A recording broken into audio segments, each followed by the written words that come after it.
Hi folks, welcome to stage 17 of the Tour de France. Today's stage was an absolute banger. I'm going to give it an 8 out of 10 because there's a little bit of an anticlimax at the end. But the early break is super exciting. The middle is, fun, but at least it's scenic. And then the end is not at all what you'd expected. Today wouldn't be a bad stage at all to watch start to finish. Or the pro move is watch the first like 20K and then the last 20K. And then you kind of miss the gravy in the middle, but nothing super fascinating happens in there. But if you were in my YouTube comments yesterday, you know that all the talk was about doping. So we're going to get into it. Real quick, our sponsor today is 12 Speed. 12 Speed makes the Doormate, which they have two different versions of. It's a garage door clicker that attaches to your bike. One of them, the original sticks in your handlebar in, so it's just like real sneaky. You can't tell it's there, but just a little button. It pairs like any garage door clicker. And then there's another one that fits on your stem cap or just on your handlebars. That's perfect for your town bike or your mountain bike. But it's only 40 bucks. You can get one for all your bikes. Check it out, 12speed.com. All right, let's talk about doping. I just got tons of comments, tons of DMs, tons of text messages yesterday saying what the heck is going on here. And look, if you followed me or read any of my books, you know I don't mince words with this stuff. I was watching racing after I retired, and pretty quickly I realized like every race there was going to be something in there that pissed me off, something I couldn't look at, some announcer, some rider, and I literally just turned it off for 6 years. This is the first tour that I've watched, and really the first bike race that I've paid full attention to in a very long time. I'm really not interested in a sport that elevates cheaters, which is kind of what you see from the legends of the sport, a lot of the announcers, for example. I think if you actually realize like the sneaking around, the carrying of blood bags, the shady shit that some of those dudes were up to, you wouldn't want to be anywhere near them, and you certainly wouldn't want to be a fan of them. I'm also not interested in pro wrestling if that's what's going on the course. And no one's making me do this podcast. Like, if I saw something that I thought was super alien, I would just turn it off and you just wouldn't see an episode that day. Or if that happens, it could be just because my Wi-Fi went out again. So I don't really know a lot of these guys. There's very few that I would go out on a limb for, but I will tell it like it is. I'll tell you what I think I saw yesterday. It was a big margin of victory, so I'll grant you that. It was a big margin of victory. It was the biggest margin. If you kind of extrapolate by the distance, it was the biggest TT victory in like 50 years. That said, it was also the closest this tour has been before this stage up to that point. So like 2 weeks in, they're still separated by 10 seconds. That hasn't happened, I think, ever.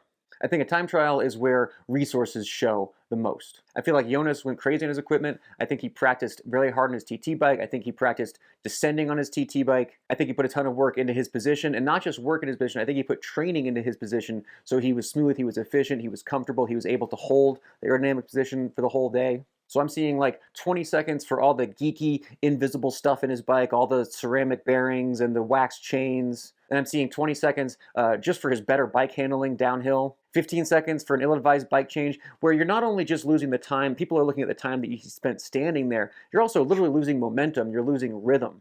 We know that Pogacar came into the tour a little bit undertrained with his broken wrist. Jumbo-Visma's whole goal for the first 2 weeks, their goal was to wear him out. And I think to an extent it kind of worked. And when that happens, the strongest guy starts to put on time. Is it weird that he put 3 minutes on Wout? Not really, given how hilly the course was. It was a lot of climbers at the top, and Wout has literally been in the wind for 2 weeks. Another question I got, is Jumbo dirty? People ask that because they're so dominant. No, they just have like 4 times the budget. If you want to win a race, you go, and this is the old Team Sky move, you go like, oh, these are the 5 races I want to win. We have an unlimited budget. We're going to hire the podium at these guys. You don't have to, you're not hiring donkeys and making them all look better. They're just picking up the best dudes and paying them what they need to keep them. So I'm not going to sit here and like reassure you that it's clean, but I also didn't see anything that indicated like he took a blood bag yesterday. Are there a bunch of pills on the team buses that you probably don't want to see? For sure. If there's real doping going on, I think it happened, a couple months ago. It happened away from the race, away from scrutiny, away from cameras, away from constant testing, and the body's holding on to it. But it's not like old school EPO on the rest day. I remember getting beat by guys and just seeing them attack and thinking like, I could cut his head off and he would still win. And my opinion is I'm just not seeing anything that extreme right now. Well, honestly, the whole conversation, is this guy on that? Is this guy cheating? Is this team doing what? I spent my entire 20s having those thoughts on the team bus, having these conversations at crappy hotels. It's important that someone's asking them. You can have those debates in the comments, but I retired from that conversation a long time ago, and I would just turn it off if it looked that bad to me. All right, I'm glad to get that out of the way. Today's stage was long and hilly, 166K, the last climb, insanely steep. This was always going to be a big GC day. And if Pogacar was going to win the Tour, I think today was where he would have had to attack. That was what everybody was expecting. That's what I was expecting. We weren't expecting him to crash at the very beginning. Not a great start there. The breakaway was totally insane. There was kind of an early small move that went, and then Jumbo got super aggressive. I think they just wanted more guys in there. I think their tactic, no matter what today's stage was going to be hard, I think they wanted guys up the road to defend in case Pogacar came across. They wanted people to help him. They were probably a little nervous to rely heavily on Sepp, who crashed a couple days ago. Ended up a group of 33 with a lot of the usual breakaway guys, the kind of the same dudes over and over. So Nealance, Ciccone, Palos was in there at first, Alaphilippe, Lawson Craddock was in there looking real good. Jumbo had two guys, not Wout for a change. And there were some GC hitters in the break. We had Gaudu, we had Yates, Bilbao. Those guys normally wouldn't be allowed into the break if you're in the top 10 overall, but given the kind of sizable time gaps, I think Jumbo was safe to sort of, we're going to keep it close. We're not going to give them a 20-minute gap. But they allowed some of those guys to have a leash and potentially battle it out for the stage win. Ciccone grabbed some more KOM points to solidify his lead. Palos tried, but just not looking good. On the front all day, it was mostly Jumbo. Ineos was helping them out. Ineos is looking to get third overall back with Rodriguez, so they were worried about Yates up the road. I think the best way for them to pull that off is to force Yates to burn himself for Pogacar. So a nice little alliance, that's exactly what Jumbo wants too. So you saw those guys swapping off all day. Dylan van Baarle was on the front until like 30K to go. He looked pissed, but he was doing it. And the talk all day is waiting for the Pogacar attack. He didn't look good. Sure enough, 8K to go. They didn't really have to attack him. The group was still pretty big, and Pogacar kind of just slipped off the back. And of course, right at that moment, Sepp hears it on the radio, drives to the front, makes that gap bigger. Jonas ends up extending his already comfortable GC lead. So how does this happen? The question is going to go back to the doping. What I saw is Jumbo has been trying to make it hard for 2 weeks, knowing that Pogacar came in without the depth with the wrist injury, and today's the day they cracked him. We're also in a sport that's very heavy on marginal gains. You know, it's not a marginal gain, crashing, so your thigh is swelling up, your knee is bleeding. Not a perfect day, not the day for Pogacar to have that little mishap. Up the road, Felix Gall, great ride by him, dropped the rest of the guys from breakaway, and that was a heavy hitter breakaway. Our math today, 131 riders, I believe, left in the race. The biggest group for a while was 44. There were dudes everywhere. I love when that happens. Mishap, obviously, Pogacar's crash. Honorable mention to my mishap yesterday, which when I was talking about yesterday's mishap of the DSM guys crashing in the first turn and missing their starts, the audio was bad. So my mishap outweighed their mishap. What are they not saying on TV? The descents were wild. If you open a little bit of a gap, there's just nowhere to gain it. The guys at the front are going as fast as the terrain allows. So if one dude kind of gets in the way, if one guy kind of messes up, you're just not coming back. This is a day in the rim break era. This is a day where you'd start with brand new pads and you'd finish with no pads left.